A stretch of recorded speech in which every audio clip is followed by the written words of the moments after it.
Bienvenidos a Puentes, el primer programa de la Fundación Austral, con el propósito que sea psicoeducativo y que podamos llegar a la sociedad de una manera mucho más cercana para contarle varios de los temas que realmente nos ponen a todos un poquito inquietos. Pero no estoy sola, estoy acá con mis compañeros, con Gonzalo Piazzoni, que es licenciado en Psicología por la Universidad Nacional de Córdoba. Tiene posgrados que abarcan las áreas como clínica, psicopatológica, prevención del suicidio, psicodiagnóstico y psicooncología. Más de 10 años de trayectoria en el ámbito clínico, educativo e investigativo. Y actualmente se desempeña como psicólogo clínico en el Instituto de Salud Mental de la Fundación Austral. Trabaja en psicoterapia individual, coordinación de grupos y acompañamiento a familias con pacientes en situaciones complejas. Y también nos acompaña María Celestia Castelo, médica de la Universidad Nacional de Córdoba, con distintos posgrados en medicina del dolor y medicina paliativa, posgrado en psiquiatría. Trabaja también en el Instituto de Salud Austral Mental de la ciudad de Neuquén y tiene también 2 formaciones más, una en teoría y técnica grupal y otra en psicoterapia cognitivo-conductual. Actualmente está designada en el grupo de jóvenes, que es un dispositivo que se creó a partir de la pandemia. Ahora, viendo estos currículos, uno se siente que no estudió nada en la vida, así que les damos la bienvenida. Y también quiero mencionar a mis 2 compañeros, a nuestro productor Francisco Ruiz y a Lea, que tiene un apellido dificilísimo, así que es Lea para nosotros, que es nuestro operador. Bueno, bienvenidos chicos, ¿cómo están? Bueno, acá estamos, Ana, poniéndolo todo. Poniéndolo todo. Muy bien. Un poco de nervios, sí, por acá también. Sí, Gonza, me doy cuenta que los dos estudiamos en Córdoba. Estudiamos claro, en Córdoba, sí. La docta. Sí, nos encontramos en lo que es oncología o exacto, paliativos también. Sí, tenemos otro pasado, claro, tenés razón. Que nos que nos une. Claro. Muy bien. Bueno, yo soy licenciada en Comunicación Social, también de la Universidad Nacional de Córdoba. Así que somos tres. Bueno. Coach ontológica y martillera. Nada que ver con esto, pero también estudié eso. Así que bueno, muchísimas gracias por estar acá. Y hoy vamos a hablar de un tema que es muy importante y que a partir de una serie que salió hace poco se puso sobre el tapete, sobre la mesa, que es la adolescencia. Y yo les quiero preguntar, a ver quién se anima a responder primero, ¿qué es la adolescencia? Bueno, por ahí comentar brevemente, digamos, como definición, no quiero incurrir, digamos, en tecnicismo, pero se podría pensar como una etapa evolutiva, ¿sí?, de la vida de un ser humano. ¿Bien? Es decir, hay diferentes etapas evolutivas y la adolescencia es una de ellas porque está marcada o caracterizada por especificidades, ¿sí?, por ciertos cambios que se dan que no se producen en otras etapas. Bien. ¿Es como que dejamos de ser niños para pasar a ser adultos? ¿Sería eso? Tal cual. Es una etapa de transición y, bueno, como mencioné anteriormente, evolutiva, porque, bueno, hay ciertas funciones, ¿sí?, que son, que tienen objetivos, ¿sí? Ahí entramos más ya en teorías, digamos, más específicas, evolucionistas, pero bueno, la idea de la funcionalidad, es decir, de adquirir ciertos cambios o rasgos para pasar a otra etapa posterior, ¿sí? Digamos, ese es como... Sí. Y funciones importantísimas en realidad, porque a veces lo tomamos, ¿no?, como una cuestión de transitoriedad, pero en realidad es un proceso. Es un proceso y como todo proceso tiene avances, retrocesos, mesetas, ¿no? Si no hay una linealidad. Exacto. Porque ahí es donde entran en juego otros factores que no son tan intrínsecos al individuo, ¿sí?, sino factores sociales, contextuales, que esos varían. O sea... Es decir, no todos tenemos la misma adolescencia. No, claramente no. Y ya podemos empezar a decir que como una precisión de época, ¿no?, esto de la comparación, ¿no? Porque nos sale muchas veces a los que somos padres decir, bueno, porque yo... Y realmente los contextos han cambiado tanto, y esto que mencionaste, lo de la pandemia, creo que fue épico, justamente porque fue del orden de lo inesperado. Entonces, no es ya un recurso que sirva para avanzar o para que el pibe nos comprenda distinto, ¿no? Sino que es algo que está relacionado con lo que a uno le pasó, ¿no? Totalmente. Sí, se evidencia mucho en este ejemplo que diste vos, el de la comparación generacional, ¿no? Cuando se hace esta comparación sin tener en cuenta los factores contextuales y sin tener en cuenta, porque muchas veces no caemos en cuenta en lo rápido, por así decirlo, que evolucionan ciertos fenómenos, ¿no? Como por ejemplo la tecnología. Bien, ahora, la comparación de los padres de ponerlo a los chicos con mi época. Ahora, la comparación en la adolescencia es fundamental, es parte en ellos, en el desarrollo, ¿o no? Bueno, porque una de las funciones que podríamos decir que va pasando en el periodo de la adolescencia, que más o menos transcurriría entre los 13, 14...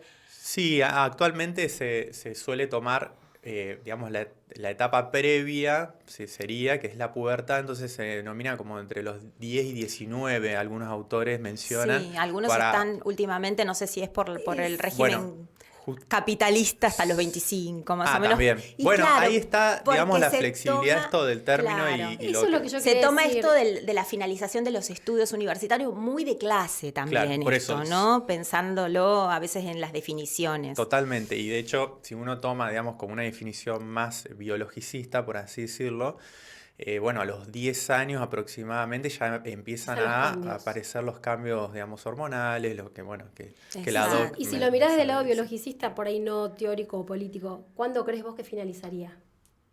¿Hay alguna idea de eso? Bueno, digamos, sí, desde las neurociencias se considera, por ejemplo, el desarrollo del sistema nervioso aproximadamente 21 o 22 años, ¿sí? Pero de todas maneras, no es lineal, Claro. hay que tener en cuenta esto, no es lineal y los factores contextuales pueden modificar ese desarrollo. Exacto. Eso es lo interesante, por eso, digamos, Lo autores cultural, que no lo se social, toman... Claro, totalmente. influye. Por eso está bueno decir, viste que hoy se tiende a decir las niñeces, ¿no? Sí. Bueno, yo diría las adolescencias.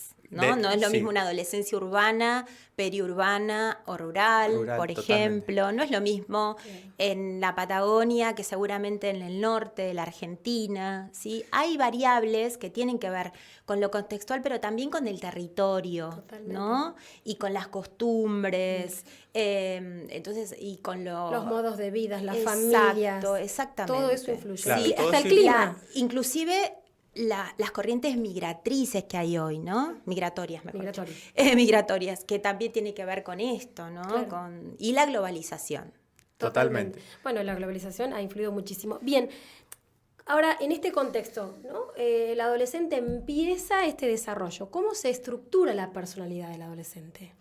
Bueno, antes de hablar de la personalidad, yo te diría que, bueno, saquemos como 3 ítems, ¿no? Sí. Uno es el desarrollo de la identidad. Bien. ¿No? Como función dentro de la adolescencia.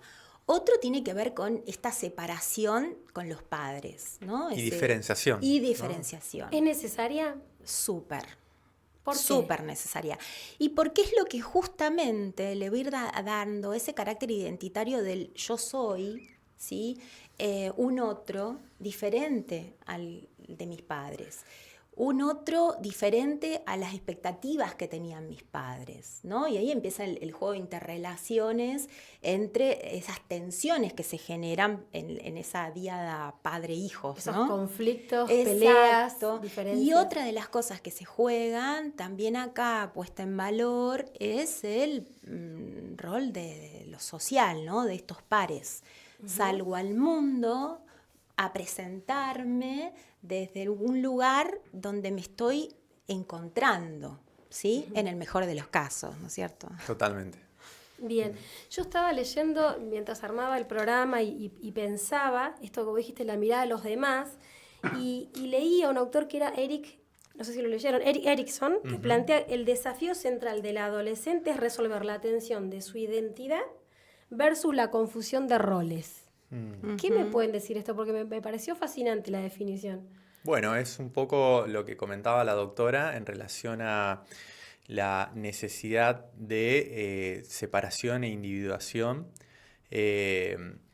lo cual va a dar como resultado como cierta cohesión, ¿no? Y sería como cohesión intrapsíquica, ¿no? Del adolescente, y que va a permitir esto, que tenga un desarrollo, si se quiere decir, más sano o digamos, sin que no haya tanto conflicto, digamos, ¿no? Intrapsíquico. A ver, ¿el conflicto es malo o qué pasa con el conflicto? Porque el conflicto va a estar, por lo que estamos escuchando, el conflicto en este despegarse de los padres es parte. Bueno, en realidad, cuando hablamos, por ejemplo, de confusión de roles, ¿sí? Muchas veces lo que observamos, o por lo menos en la práctica clínica, digamos, tiene que ver con ciertas atribuciones digamos, ciertas atribuciones en la conducta, en las cuales, bueno, se infiere que esas conductas estarían más acordes a lo que sería la función adulta o la función, por ejemplo, paterna, ¿no? Entonces, es muchas veces cuando se le atribuyen a los adolescentes ese tipo de conductas, ¿no? Bueno, lo que suele suceder es que el adolescente, bueno, lo que muchas veces se denomina como, bueno, esto de quemar etapas, ¿no?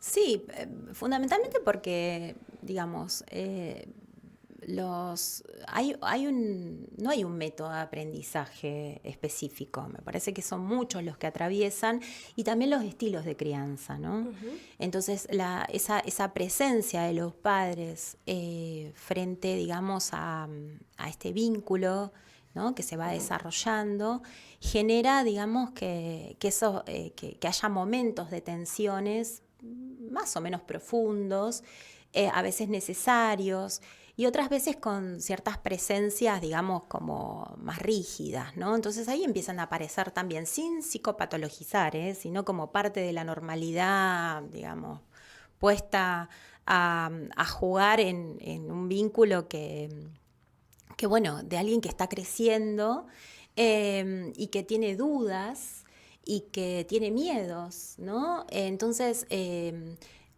uno va evaluando que hay ambientes que son más favorecedores que otros, ¿no? El niño está atravesado por muchísimas instituciones, no solamente la familiar, sino también la educativa, la social, la extendida, en el mejor de los casos en red, ¿no? Y esa fue como hemos aprendido la diferencia entre el aislamiento, ¿no? Que generó un poco la situación de la pandemia. Entonces, bueno, ahí se van jugando lo que se llama los famosos puestas de límites, ¿no? Donde uno favorecería que el vínculo con los padres al principio es un vínculo de copia, ¿no? Los pibes te miran. Te admiran. Te admiran y te miran y te miran. ¿Y qué miran? Miran cómo vas resolviendo, claro, cómo no podés, ¿no? Y también les va llegando las formas en las que, bueno, en base a lo que vieron, ¿no? Y a lo que les enseñaron y les transmitieron, bueno, la diferenciación empieza digamos, en el oposicionismo tal vez, ¿no? En empezar a tensar la transgresión como posibilidad también de sentar bases propias. Bien, ¿no? Romper con lo que me dicen mis papás para construir mi personalidad. Desafiar. Desafiar. Yo una vez leía que el padre del adolescente es como un paredón que tiene que soportar esa pelota, ¿viste el juego de la pelota y el paredón? Y a veces... no sé si les parece esto de golpear, en el buen sentido, ¿no? Digo de esto de romper, de discutir, de decirte que no está bueno para poder encontrarme a mí mismo. Eso es lo que decía este libro que yo leía. Uh-huh. Tengo que golpear, pero que esa pared no se vaya, que yo sienta que hay alguien que está ahí. Bueno, si fuera una pared, la pensaría como esta, ¿no? Amables, blandas, ¿no? Con posibilidad de modificar, donde yo lo miro al chico que necesita de la mirada, lo cuido, pero el cuidado tiene que ver con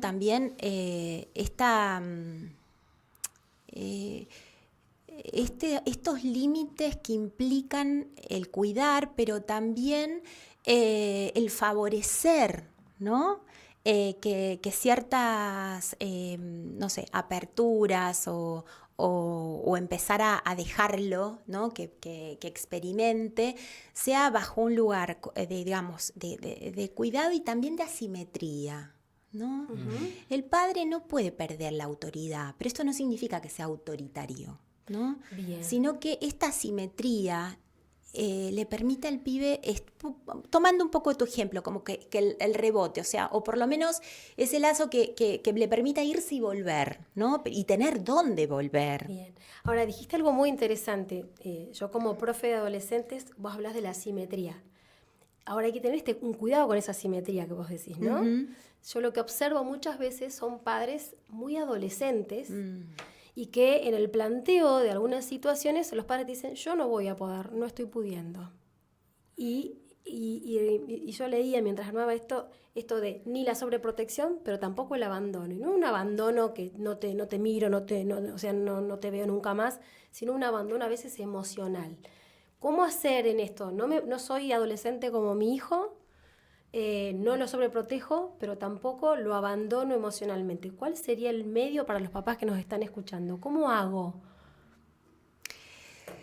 Bueno, acá hay algo... No, acá no. Bueno, me parece que tenemos que empezar en las profundidades de lo incómodo, porque el adulto tiene que aparecer como adulto.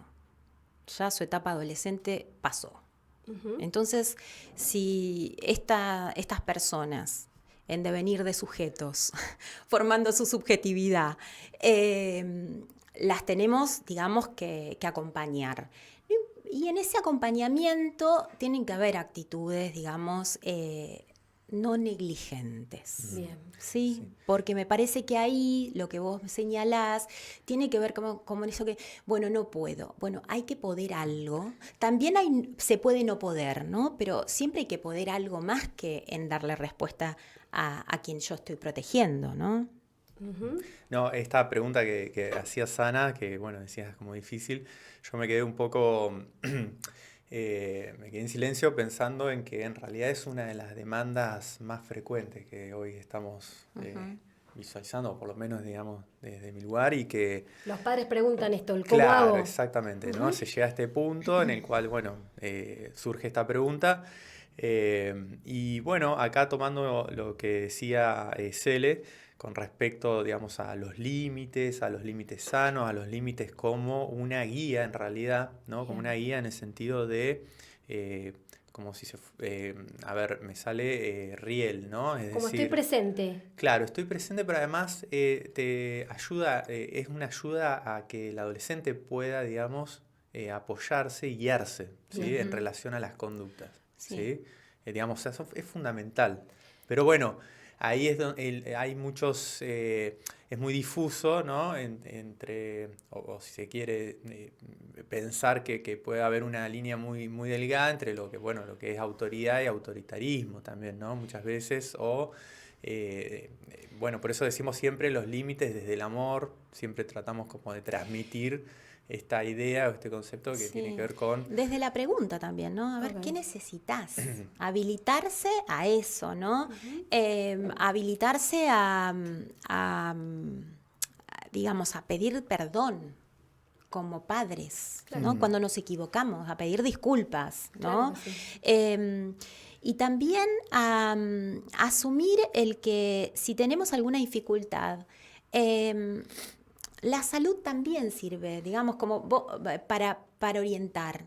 No es solamente ya cuando, digamos, surge la problemática, ¿no? Más grave, más devitalizada, más desesperanzadora, más conflictiva. Ahí donde hay esa dificultad en el límite alguien lo va a poner. Uh-huh. ¿Sí? Y si no lo va a poner, si no lo pueden poner los padres, probablemente lo ponga los pares, los pongan las instituciones o lo ponga la justicia. Exacto. ¿Sí? Cuando ya es tarde, ¿no? Sí. A veces yo escucho o me pasa que hay como un temor a la palabra límite, ¿no? Y cuando te escuchaba que vos decías límite con amor, ¿no? Ese límite con amor, ¿qué implicaría, Gonza? ¿Desde qué lugar, o María Celeste? Porque, a ver, cuando uno, desde mi experiencia, muchas veces los chicos los noto ansiosos y angustiados, y cuando aparece un límite claro, el chico lo agradece, no porque obviamente al principio no le gusta, sino porque a veces es como que nadie me mira, no se habían dado cuenta, no me dijeron que no. Recién dijiste esto de los límites claros. Bueno, a veces no es claro. Bien. ¿No? A veces hay contradicciones, hay idas y vueltas, todas las tenemos, porque la verdad es que ningún pibe viene con manual. Y tampoco tenemos clarísimo esto de la crianza, ¿no? Entonces, y como también generalmente uno tiende a criar como te criaron. Claro. ¿No? Y con esos valores, digamos que... O a tratar de revertir cosas que no te gustaron. Tal cual. Bueno, yo con mi hijo, digo, no, le voy a facilitar determinadas cosas. Que de alguna forma van generando un nuevo estilo. Pero en ese nuevo estilo uno también tiene que generar, digamos, algunos parámetros que permitan que sean flexibles, que sean procesuales, o sea, que uno puede ir modificándolos. No procesuales también en el crecimiento del chico, no es lo mismo porque la confianza, o no sé si la confianza, pero no es lo mismo la libertad que le das a un chico de 7 que a un chico de 14. Por supuesto. Y viste que habíamos al comienzo dicho esto del proceso como, digamos, como etapas en las cuales, bueno, hay retrocesos, hay avances.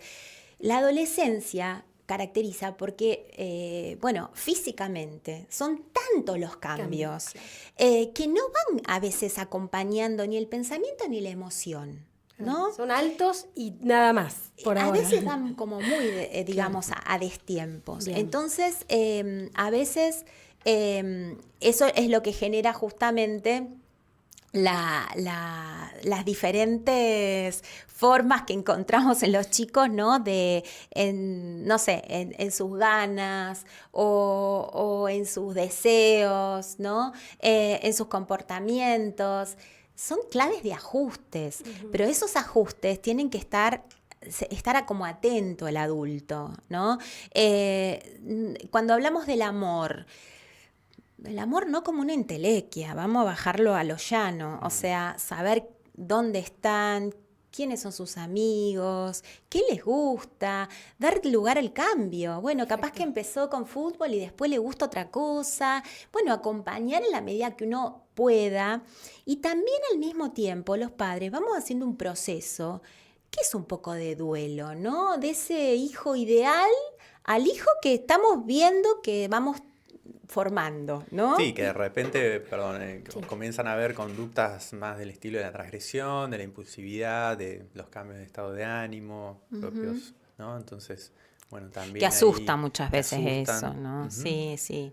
Entonces, bueno, tendemos a retar porque el enojo siempre está como a mano y el adolescente lo tiene, es una emoción muy primaria, entonces es como que a veces tanto padres como hijos, ¿viste? Se enojan. Bueno, de toda la emocionalidad hay que volver a retomarla, ¿no? Cuando uno está en un estado más basal, más ideal, por ahí decirlo, ¿no? Porque si hay algo que destruye neuronas es la indiferencia. Exacto. Bueno, qué bueno lo que decís, porque es una sociedad que observo, al estar tanto con jóvenes, muy llena de cosas, muy llena de actividades, de viajes, de intercambios, pero en la charla muy solos, en el que muchas veces los padres no saben quiénes son. Entonces, esto hace reflexionar y les pregunto qué llega al consultorio con esto de los chicos. ¿Qué plantean? ¿Se sienten solos, rodeados de gente? ¿Cómo lo ven ellos? La solitud. ¿No? Solos en la multitud. Sí. Mirá qué bueno. Sí. Se sienten solos, se sienten no comprendidos, se sienten violentados, ¿no? Hay chicos se les genera estrés desde muy pequeños, porque han tenido ambientes negligentes. Y bueno, el lugar que nosotros le damos en el tratamiento o cuando, ¿no? Están como con una conflictiva ya muy instalada, es volver a generar confianza, ¿no? Es que confíen en el mundo adulto, porque algo pasó con el mundo adulto que los esperaba, que pudo no haberlos deseado, y eso en algún momento se pone en manifiesto, se pone ahí, ¿no? A jugar. Los niños los adolescentes traen a sus padres a las terapias. Claro. Y ahí vemos la verdadera conflictiva, ¿no? Son los chivos expiatorios de un sistema familiar que en algo falló, que algo no estuvo bien, pero que se puede poner a punto de alguna forma y poder generar, no sé, nuevos caminos, ¿no? A veces los nuevos caminos apuntan a la exogamia de ese adolescente porque hay lugares que son inmodificables. Uh-huh. Pero para el que no sabe la palabra y nos está escuchando, ¿qué sería exogamia? El que sale del hogar, se va. Sí, es la formación capaz que un poquito más adelantada de la función adulta, ¿no? Sí, para darle herramientas. Sí, exactamente. O sea, sería como, a ver si vamos así como a lo conceptual, sería, cómo se mantiene una especie, ¿no? Uno forma familia, forma una familia nueva, ¿no? Eso es como la condición sine qua non para que una especie subsista. Claro. Tengo que salir y armarme un lugar de confianza. Por ahí hablando esto del lugar de confianza, acá aparecen mucho los pares, ¿no? En esta etapa adolescente, el grupo de pertenencia es muy importante. ¿Por qué es tan importante el grupo de pertenencia? Estos amigos que empiezan a funcionar muy fuerte en ellos. Bueno, entonces en este pasaje, si se quiere decir, a la exogamia, que lo tomamos como algo fundamental. ¿Por qué? Porque en los pares el adolescente lo que va a encontrar es poder, identificarse en conductas, en gustos, ¿sí? En creencias, ¿sí? Que no necesariamente sean las mismas que en su familia de origen, su familia nuclear, ¿no? Bien. Entonces, esto le va a aportar a la subjetividad, de que hay otra, o sea, sería como otra mirada, ¿no? Como, hay otro mundo, claro. ¿Sí? Además del mundo familiar, lo cual, si coincide con el mundo interno que el adolescente buscaba, por así decirlo, o está buscando, deseando, ¿sí? Se va a dar como, se va a facilitar estos procesos de individuación. Internamente hablo. Hay una búsqueda de cohesión, ¿sí? En el adolescente, en la fase adolescente, la cohesión entre las conductas, las creencias, el entorno, ¿sí? y digamos la esfera familiar, si se quiere decir, ¿no? Muchas veces no está esa cohesión, uh-huh. Pero justamente cómo se va resolviendo va a dar lugar a cómo se va resolviendo, digamos, la adolescencia. Por eso, digamos, es fundamental los pares para poder, digamos, que el adolescente pueda ir construyendo su propia, percepción del mundo y de sí mismo. Esa sería como la conclusión, por así decirlo, de la finalidad de la adolescencia, ¿no? Porque es una etapa de autoconocimiento, pero a la vez de conocimiento del mundo, ¿sí? Exacto, somos sujetos porque hay otro. Claro. ¿No? Claro. Y en ese otro justamente es donde a partir de la red, ¿no? Posible, es donde voy generando la confianza, la autoestima, ¿no? La posibilidad de, como dice, de explorar un mundo diferente, de que no es tan como me lo contaron, capaz claro. Que hay otro cuento, ¿no? Otro cuento, otra narrativa. Uh-huh.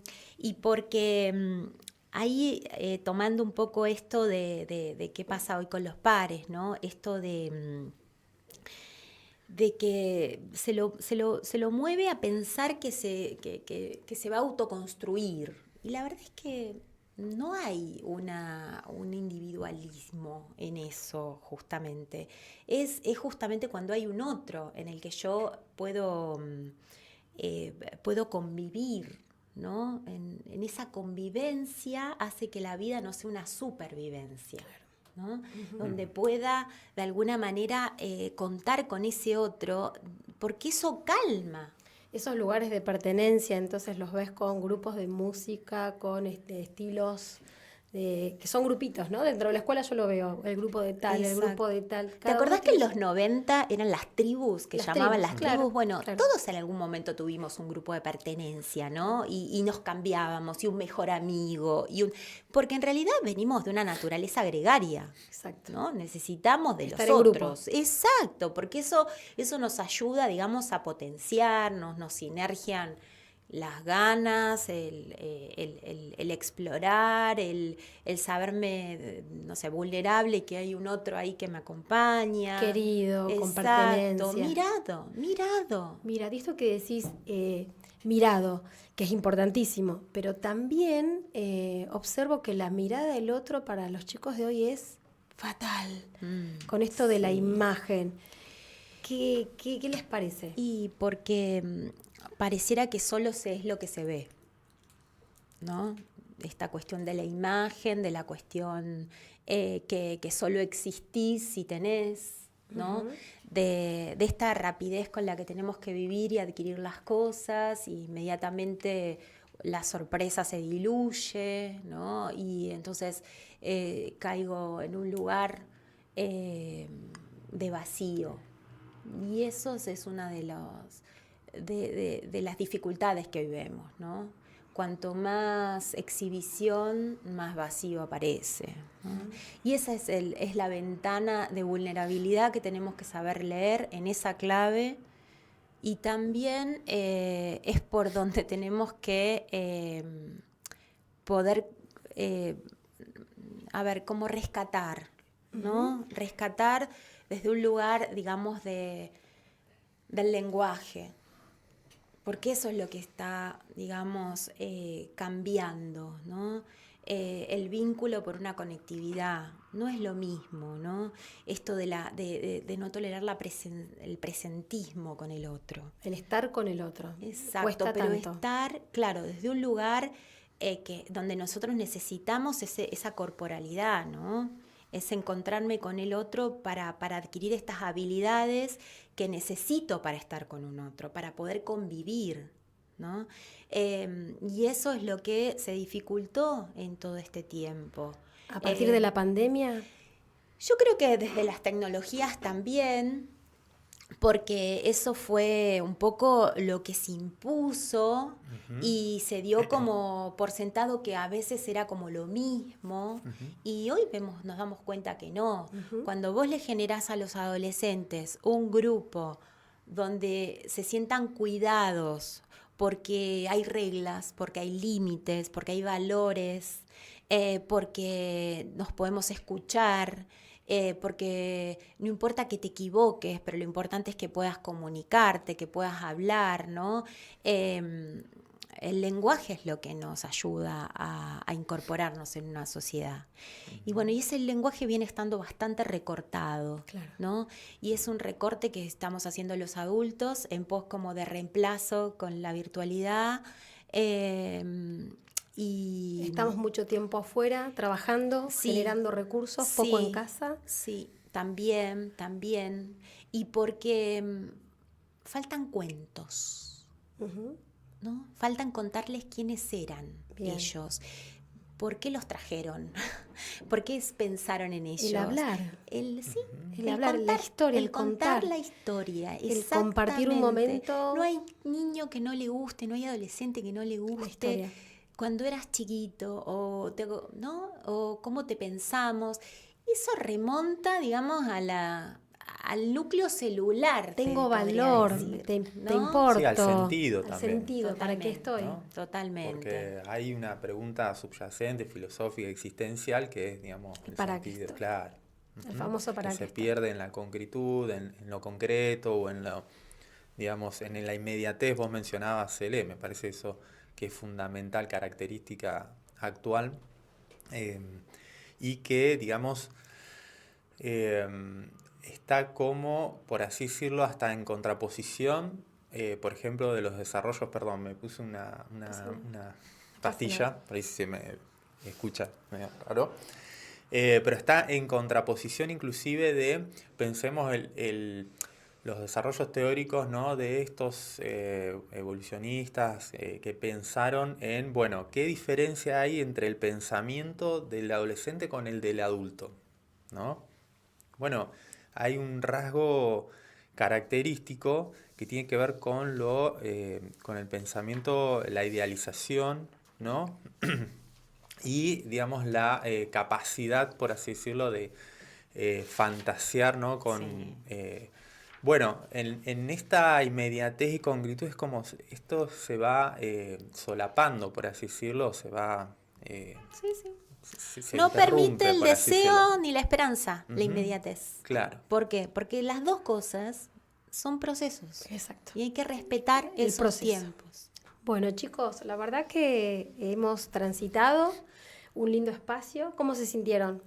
Muy bien. Súper cómodo. Muy bueno, me alegro muchísimo. Cosas que quedan acá en el tintero como para el próximo capítulo.